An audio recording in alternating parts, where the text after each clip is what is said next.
কৰোনাৰ ভয়াবহতা মাৰ নৌজাওতেই মহানগৰবাসীৰ আন এক খবৰ। মহানগৰবাসীৰ বাবে শংকাৰ খবৰ। ভৰলু নদীৰ পানীত পোৱা গৈছে কৰোনা ভাইৰাছৰ উপস্থিতি। ভৰলুত কৰোনা ভাইৰাছৰ উপস্থিতি ভৰলুৰ পানীত। আইআইটিৰ গান্ধীনগৰ সহ 8 প্ৰতিষ্ঠানৰ গৱেষণাত পোহৰলৈ আহিছে এই তথ্য। পৃথিৱী আৰু বিজ্ঞান বিভাগৰ মুৰব্বী অধ্যাপক মনীষ কুমাৰৰ নেতৃত্বত হৈছিল গৱেষণা। বিভিন্ন নলা নৰ্দমাৰ পাছত প্ৰথম ভাইৰাছ পোৱা গৈছিল সবৰমতীত। তাৰ পাছতে ভৰলুৰ নমুনা সংগ্ৰহ বিশেষজ্ঞৰ। সবৰমতীৰ দৰে অনুৰূপ ফলাফল লাভ কৰে ভৰলুৰ ক্ষেত্ৰতো। বিজ্ঞানীৰ দাবী, প্ৰাকৃতিক জলত ভাইৰাছৰ উপস্থিতি শংকাৰ কাৰণ।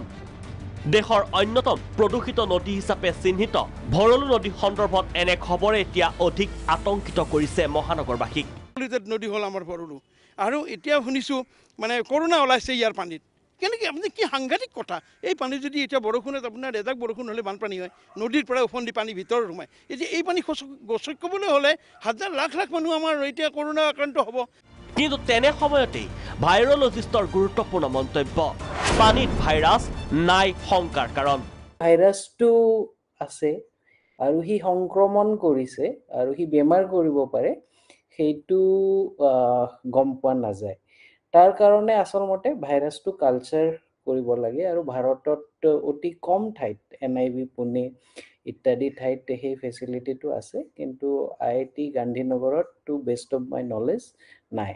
গতিকে মোষ্ট প্ৰবেবলি মোৰ এনেকুৱা লাগিছে যে এইটো ভয় খোৱা একো কাৰণ নাই, কাৰণ ভাইৰাছৰ RNA-টো পোৱা গৈছে কিজানি পানীত, কাৰণ সেইটো অবভিয়াছ। কাৰণ আমি আগৰে পৰাই জানো যে কৰোনা ভাইৰাছ ৰেস্পিৰেটৰী ৰুট, মানে কাহ খেকাৰৰ লগতো এজন মানুহৰ পৰা আন এজন মানুহলৈ যায়।